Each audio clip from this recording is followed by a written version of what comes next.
before I start counting my breaths, like my breath will be calm Yeah. and it'll feel good. And then all of a sudden, I start to panic when you say I have to count Yeah. them. Is there something that I'm doing wrong? Is there something I should be doing differently? Maybe I shouldn't count them. No, I think it's showing you something really interesting, like about your personality, about your character, which is wanting to do something perfectly and to do it really well and kind of as, Mm. I mean, I'm not What? looking at anyone else in the What? studio here, kind of for confirmation, but What? I Who think, are you talking about, Andy? I don't know this person. Wow, that's Um, crazy. Welcome to Better Together with me, Maria Menounos.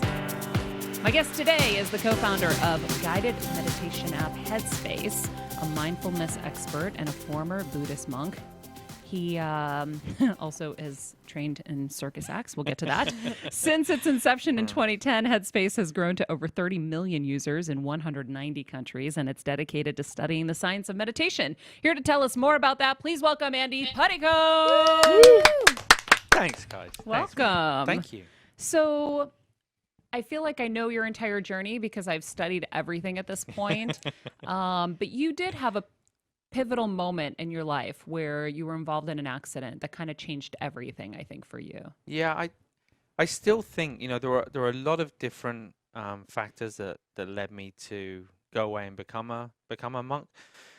But I think there was one in particular, and it was, as an 18-year-old, being with a group of friends outside a club late, it was Christmas Eve, early Christmas morning, and a drunk driver kind of crashed into the group and killed a couple of people and injured, a lot. And I was very fortunate to be on the outside of the group, but I think kind of none of us really get given the tools with how to deal with things like that in our life, and so everybody went off in their own way and experimented with all kinds of different ways of dealing and coping with that level of stress. And my way was to try and sort of muddle through for a few years and then to get to a point where kind of just didn't really feel terribly sort of happy or at peace in my mind. So I decided to quit my university degree and go away and become a Buddhist monk instead. When you say muddle through, now I know you had started meditating, I think, at 9. What does muddle through mean? Because most people listening to this are probably like, yeah, that's what I'm doing. I don't know exactly what that is, but I'm muddling through. Right. So then we can get to how you Yeah. got to the other side. Yeah, so on the one hand, I was very, very fortunate because I'd had that grounding. I'd learnt meditation. I was like, 10 or something with my mum. And we had learnt it sort of and practiced it through our teens. But then it had sort of fallen to the wayside a little bit. After that event and a few other things that had happened, it was kind of part of my life, but I wasn't really practicing it regularly. And I was probably leaning into going out with friends and drinking and going traveling and that kind of thing a little bit more than I was the meditation. Yeah, more like 18-year-old kind of stuff. Exactly. Yeah. With the idea being that, well, if you could just go out and have fun, then everything would be okay. But then you wake up the next morning and you realize, oh, I still feel the same as I did yesterday, even though I've tried that. So I think it was having repeated that so many times where it got to the point where it was like, this just isn't working. Yeah. And it was kind of, I don't think it was more like just sort of being overwhelmed with thoughts. So having a very busy mind, constantly being overwhelmed by emotions and responding to things or reacting to things in a way that didn't feel proportionate. So I found myself getting frustrated or angry or irritable at things that really weren't a big deal. Yeah. And I just didn't feel very sort of comfortable in that space. So that is, I think, where so many people are suffering, right? Yeah. We're in that place and we don't know how to get out of that place. Yeah. Right. So for me, I've been in such a good place for so long post my brain surgery that recently I've had some things like major triggers in my life re-trigger. Yeah. And I've gotten back into that place where I've Yeah. gotten irritable and my mind it can't be quieted. Yeah. Just this last week, it's been rough. And so I'm trying to apply the tools that I've Yeah. acquired over the last few years of studying and the meditation. I'm trying to do all this stuff, but it's hard. Yeah. And so I was thinking to myself yesterday, if it's hard for me, and I have studied and I have more resources than most, Yeah. how is that mom in, Arizona or Kansas Yep. or Connecticut or wherever they are, who's a single mom, Yep. who is barely making ends meet, who's got kids that are being maniacs, everything's going awry. Yeah. How does she get on track? Yeah. I think it's a great question. And there's two components to that for me. I think one is that look, to separate out that specific example, I think a lot of us tend to wait until we're in a situation where we really need the tools. And we're then not only trying to cope with the situation, but also learn something new. Yes. Makes it doubly challenging. So I always look at meditation from a preventative point of view. Like, this isn't something that you just, it's not like a pill that you take that everything's going to be okay afterwards. It's a bit like exercise, physical exercise. We don't go to the gym, get fit, and after 6 weeks go, okay, I'm done now for the rest of my life. You know, we need to exercise regularly to stay fit and healthy. It's maintenance. In the same way, if we can take a similar approach to training the mind, then when those situations arise, it doesn't mean that we'll kind of sail through, but we'll at least have a little more resilience, and we'll have the tools and techniques at our disposal. But back to your specific example, I think there is an idea that meditation, in order to practice it, you have to be in the mountains. Yeah. You have to have hours free every day. And a big part of the journey of Headspace has been, like, how do we take it out of the mountains? How do we deliver it to people on their phones, in their houses? You don't need an hour, 3 minutes, 5 minutes. The truth is, I know a lot of single mums, and I mean, they're my heroes. But even those people who are really kind of maxed out, they are able to find 5 or 10 minutes in the day.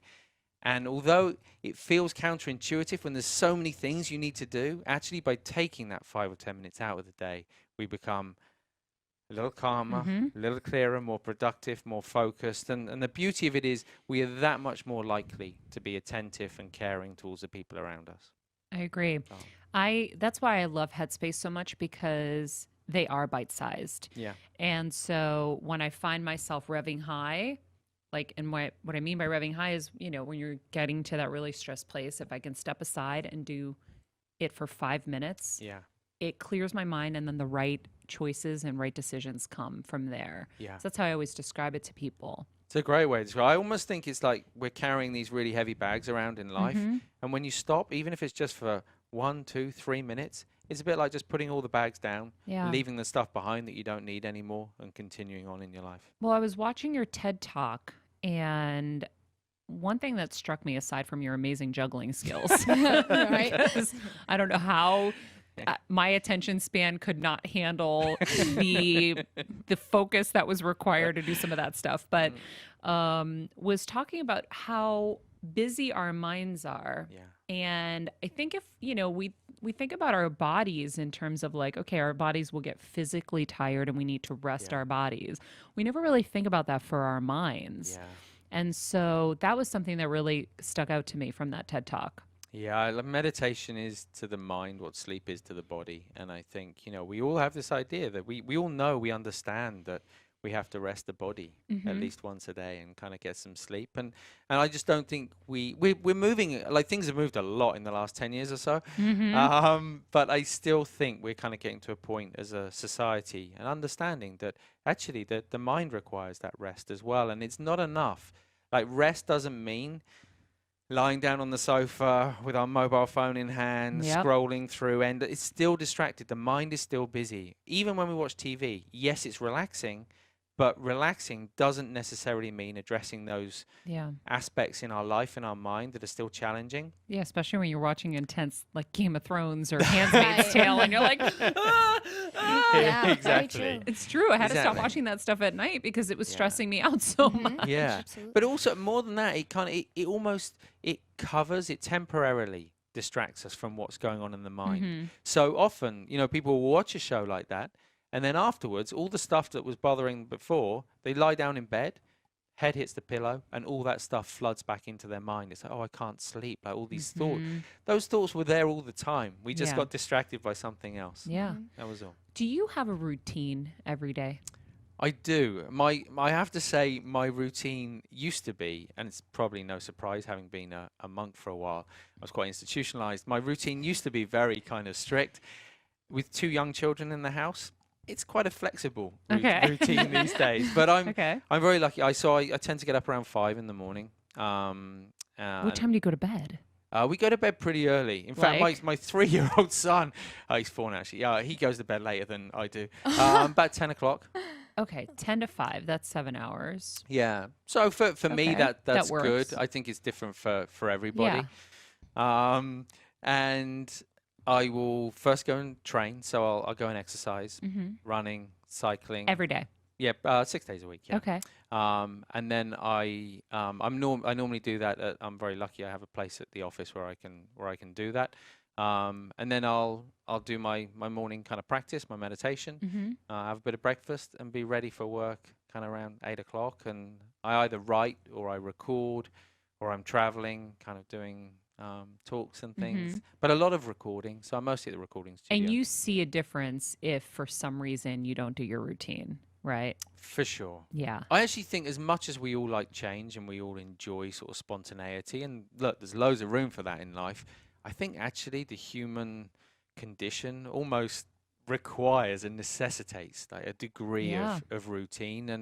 And this is a really nice thing to include into a routine. And again, people often say, I haven't got time. Like, so Well, you're not making time. right. Yeah. So I think That's the how do thing. we prioritize? Yep. We all have time to scroll through Twitter for kind of 5 minutes. We can find time, right? Yeah. So I would say attach it rather than think, okay, I'm going to do this at 8 o'clock every morning. Instead, think, what do you do every single day, even weekends, even holidays, that you're never going to miss? Let's say it's have a morning shower. Yep. Think shower and meditate.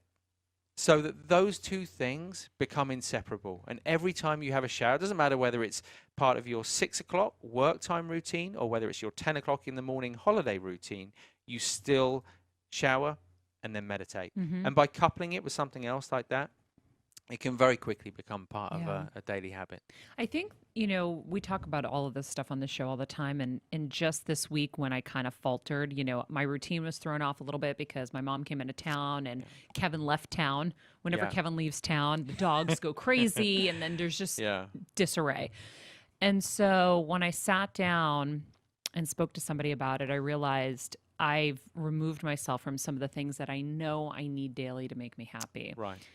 Some sort of physical activity, whether I want to admit it or not, my body and my mind needs. And I think most of ours do. Yeah. So that's one. The meditation, not sporadic, really making it your routine every day. And these guys know whenever I'm in flow, I am so happy and calm when I do the routine. And so I say that for anybody who's listening that is feeling like they're muddling through, because I found myself getting back into that muddling way this week. A routine is so important. And the way to come up with your routine is to sit down and write the list of things you know you need. Like, I need nature, Andy. I need to be outside. And I know that for the last 2.5 months, it's been so hot in the valley, even though I love the heat, I said. It's been a little too hot to be outside to do physical activities because I don't like going into a gym. So I was like, oh, no wonder things have spiraled a little. I haven't been able to be physical. So if you start to realize why things are happening and what you need, make that list, create your routine, and you'll get on a better track. So I like what you're saying about attaching meditation to that one thing that you can't go without. Like, you can't not brush your teeth. Right, exactly. You can't not shower. Yeah. Some people there do. are some people, I do know a few people. But I'd love to encourage them to perhaps consider showering. Not only meditation, but also showering. It would be wonderful for the rest of our noses. But I think a routine is so important. Yeah. And so how do you maintain your routine when you are traveling and there are time zone things? Like, that's the thing. Yeah. Again, that's the next obstacle for all of us. Yeah. So again, I look at that in two ways. I think it's not only about the destination, it's also about the journey. So what are we doing on our journey to the destination? So one of the very first partnerships we did was with an airline, and we kind of said, okay, well, people are in the air for 8-10 hours often on these journeys kind of across the Atlantic. Like, how do we give them something to do along the way? And how do we help them kind of relax a bit, feel less anxious, to sleep better? I think regardless of whether you're traveling by air, by road, whatever it is, like, if you're in a situation where you can use that time more productively, I think that's a great way to look at it. But one of the things I like to do when I'm traveling is actually when I land, when I get to it's a hotel or friend's house, whatever, one of the first things I'll do is meditate. And I feel what it does is really grounds me in that place. It allows me to almost let go of where I've come from and still thinking about, oh, I wonder what the time is there and everything else. And actually just being present, like where I am. And it doesn't mean that immediately I don't suffer from jet lag. Of course I will. But I think it's not resisting it. So much of our stress and our discomfort comes from wanting things to be different from how they are. And if we're in a new town and the time zone is different, that's kind of it. And we can fight it and we can wish it were different. But that's just adding more layers of stress and thinking. So by accepting it and working with it in a more sort of gentle, skillful way, I think normally that So are you helps. meditating in the car ride to your hotel? Sometimes it's normally when I can actually get to a place. So final destination, the bags are there. They're not unpacked yet, but I will just sit and take a moment. I lived in Russia for a while at the end of my time as a monk, and they have a really nice kind of almost like a ritual. This is something everyone does in their houses before they leave for traveling or when they come back from traveling. Everybody sits. So it feels a bit strange. I remember being in houses and we were all about to go to the airport, and somebody just saying, okay, we're just going to sit for 2 minutes. They don't call it meditation, but it's an opportunity for everybody just to kind of be grounded, maybe to remember the passport that you just forgot or whatever else as well, but just to kind of take a moment and to pause before moving on to the next place. I think it's really love nice. that. It's very nice. Well, I'm just thinking instantly what I do before I travel, and I'm scurrying around and like, what did I, and literally I'm saying to myself, what did I forget? What did I forget? What did I forget? Yeah. And that's not helping me remember anything really. Come on, let's go. And I'm like scurrying Kevin out, who's always last, and rushing, him. Wouldn't it be so nice to just stop for 2 minutes? And anything that you may have forgotten will probably rush into your mind. Yeah.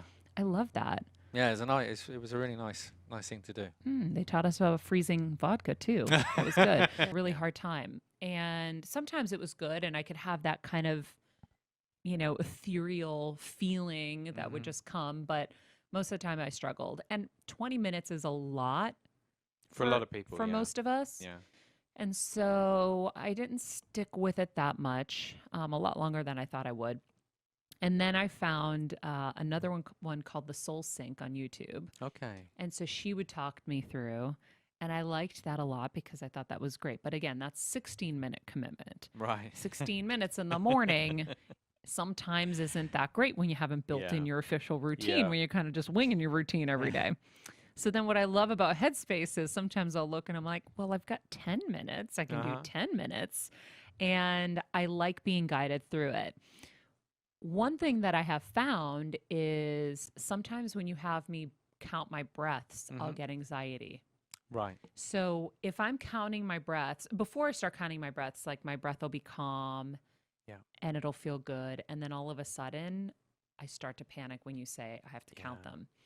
Is there something that I'm doing wrong? Is there something I should be doing differently? Maybe I shouldn't count them? No, I think it's showing you something really interesting, like about your personality, about your character, which is wanting to do something perfectly and to do it really well, and kind of as I'm not looking at anyone else in the studio here, kind of for confirmation, but what? I think who are you talking about, Andy? I don't know this person. Wow, that's crazy. And perhaps kind of so I actually think meditation is, apart from anything else, apart from calming us down, is a great mirror. Like, it really shows us things, and even those areas of meditation that challenge us, they always show us something about ourselves that we can kind of learn.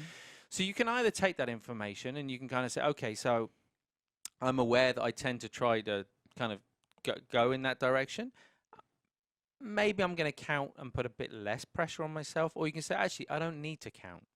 The body knows how to breathe. The body's going to do its own thing. I'm just going to be present for each in-breath, each out-breath, and that's enough. Yeah. So I think some people need a bit more of a handle, and that's where counting comes in handy. Some people actually, it's kind of letting go of that handle a bit more and kind of just relaxing into the breath a bit more. So I'd probably for you kind of a bit less counting would be beneficial. But because I feel like I get in I can easily fall into just that beautiful place. Yeah. And then when it says to start counting, I'm like, oh, wait, is that breath not right? I literally am thinking, wait, that was a really long breath. Wait, that was a short breath. Shit. Oh, my God, they're so inconsistent. Yeah. And again, though, right, I'm like, that in itself for me is fascinating about the mind.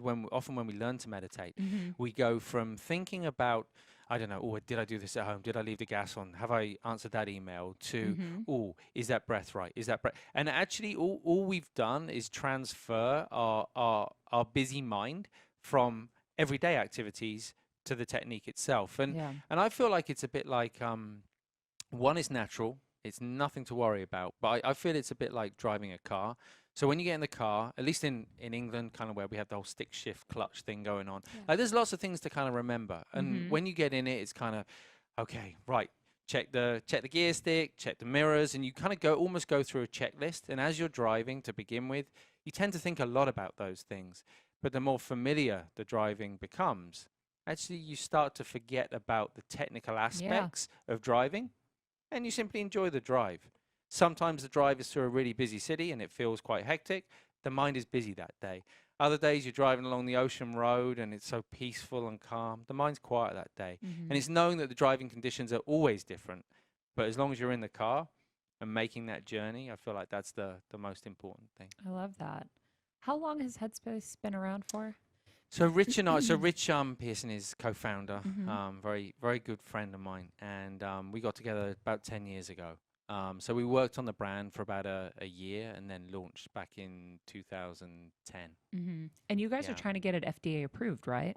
Yeah, so we are probably about a year into that process of creating. So we launched Headspace Health, which is it's a slightly separate company to Headspace, and it's how do we deliver those interventions? So meditation and mindfulness as a clinical intervention. That can not only be recommended by your doctor as it is right now, but actually prescribed by your doctor and hopefully in the future sort of paid for by your insurance company as well. How do you explain the difference between meditation and mindfulness and then the connection Great between question. the two? Yeah, that was Yeah, so because they're used so often interchangeably.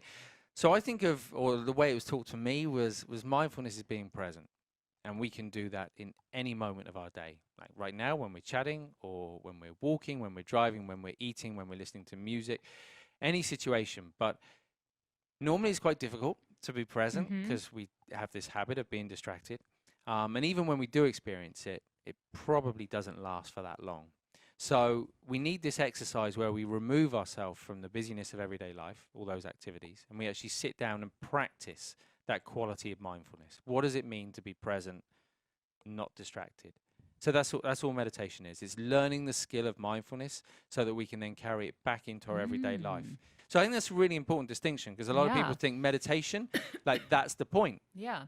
Well, That's actually what the gets you to meditation the isn't really the mindfulness. point. The meditation is just a really useful, it's a bit like going to the gym if you're that way inclined and running on a treadmill. You don't do it to run on a treadmill. You do it so that you can then have functional fitness for the rest of life and go out and enjoy yourself and be active, so in the same way I think it's useful to think about meditation and mindfulness in that way. So how do you teach people to be more present? Obviously through meditation, and meditation helps get us there, but how are you present throughout your day even when you're not meditating?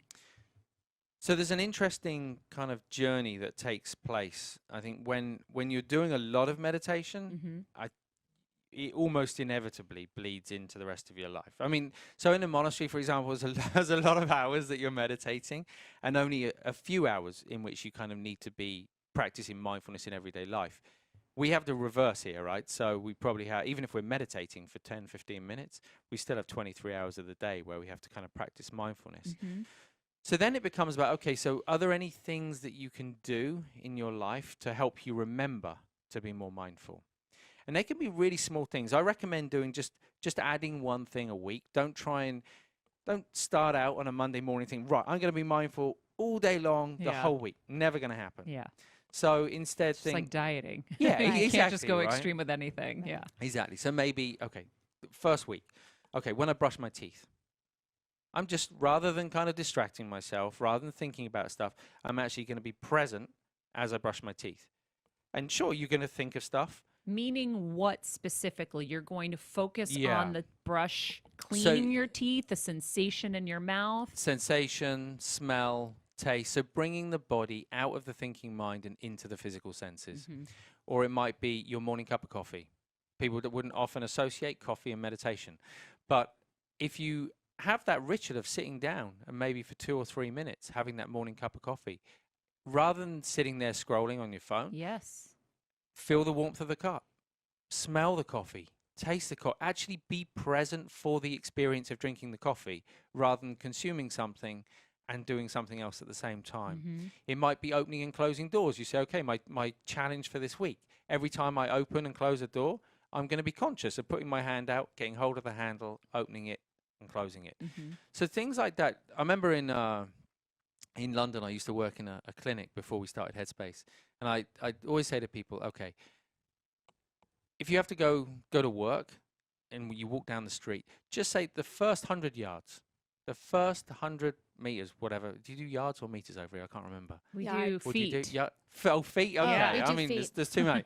However long, that first street, just say, okay, for that first street, I'm going to be present. And by being present, I mean noticing the sensation of the feet on the floor, noticing the sensation of the breeze against your skin. Notice it might be the warmth of the sun. It might be the sound of birds. It might be the sound of cars. It might be the smells. If you're in a busy city, there's so many smells. And rather than being, often we resist that stuff. We don't want Yeah. that. But actually, if we embrace it, if we make it part of our experience, then all of a sudden we find a peace, even in the most kind of crowded and noisy of places. Mm-hmm. Is that why during the app you encourage us to listen to the sounds outside, Yeah. rather than trying to shut them off? It's like acknowledging them so that you're not focused on Yeah. trying to avoid them, maybe? Because the temptation, right? Especially if you're in an apartment and there's people above you, or we've all lived in those kind of Yeah, places, and it's kind of like, nightmares. oh, The but I neighbors just want kicking to and- focus on my breath, you know. Yeah. And we've all of a sudden we find that the meditation is even more stressful Yeah. because we're trying to so hard. So in those situations, easy little tip: if there's a fairly continuous noise, allow your attention to go to that. Don't fight it. Mhm. So let's say there's drill going outside in the street. They're doing construction work or something. Focus on the sound of the drill.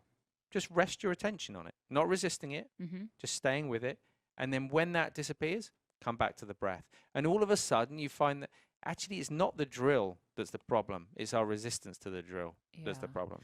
Well, it's funny. Whenever I am in a good place and I can remember this tool, I will smile through it. Right. So if I think about it and I smile, it feels better. Like when I was Yeah. doing IVF and I had to do injections, every time I would inject myself, I'd have this big smile, and I would Yeah. have, of course, it like releases all Mhm. these like endorphins and things, to help you not feel that pain as much. Yeah. I wonder, when people think about meditation, they think about what are going to be the benefits, right? Yeah. And no one's going to know how deep those benefits go better than you. So can you explain to people the benefits that they may not even be considering? Yeah. For me, like most people think about it as a calming, relaxing kind of thing. And yes, we all know that science has shown that meditation can reduce stress, it can Mhm. reduce aggression and all those kind of other things. For me, like personally, I'm more excited and interested about how it's been shown to increase compassion and empathy and how it can improve our relationships. None of us live in isolation in the world, and I think actually in a very divided world that we live right now, actually that's really exciting that Mhm. to think about it's not like this isolated thing where we shut ourselves away. Actually, we step out of the madness so that we can then go back to the madness with a degree of calm and clarity and be a kind of, an effective and Yeah. sort of productive part of the world. It's been shown to improve focus and productivity to help with sleep. I mean, it is so broad. Our science team at Headspace, if you go onto the Headspace website, actually you'll find a whole section dedicated to the science, our own science studies that we've carried out, but Mhm. also the broader science that's out there. And within the app itself, I think in some ways as you go through those different packs, there's packs on anxiety Mhm. and, as I say, productivity, focus, sleep, sport, pregnancy. It's really, really broad. I think it doesn't matter what we're going through in life. We're still experiencing it through our mind. And it's only by sort of learning those skills that we can kind of, live with those things in a calmer, quieter, sort of more effective way. I also think too, when you talk about how this leads to more mindfulness, even just that thought of opening and closing a door and really acknowledging what you're doing. If we were more mindful, we would do things so much better. Yeah. right? Because we're giving everything a quarter of our attention because the other 3/4 are in multiple places at once. Yeah. And that's what I found in this last year of like my healing is just being more present. I'm happier. I Yeah. think we're also stressed and aggravated and angry because we're trying to do too much. And so much is Yeah. demanding our attention, especially social media and Yeah. the news and all of these things. Yeah. So that's the benefit I see from all of it. Yeah. And It's look, bliss. and there's not enough of that in the Yeah. world. I think that the only thing I'd say about happiness, and I think happiness is really interesting, but is differentiating between contentment and the emotion of happiness. So I think we all go through our lives. It is natural to experience the happiness of being with a friend and having a great time. It's also natural to feel sad sometimes. It's natural to feel angry sometimes. But what is that underlying peace of mind, that sense of contentment that is with us through every single one of those experiences? So even when we feel sad, even when we feel angry, is there an underlying sense of peace and contentment that allows us to let go of those things? And so I'd say, in terms of the happiness to strive for, is that underlying sense of contentment, which is where it's at. That's going to be our next episode is how do we get that Nice. contentment. Andy Puddicombe, thank you so much for joining us. I've It's been a looking pleasure. forward to this for so long. You can download the app. It's called Headspace. And you can follow Headspace on Instagram and Twitter at Headspace. Of course, you can follow Andy as well and see his beautiful children at Andy Puddicombe.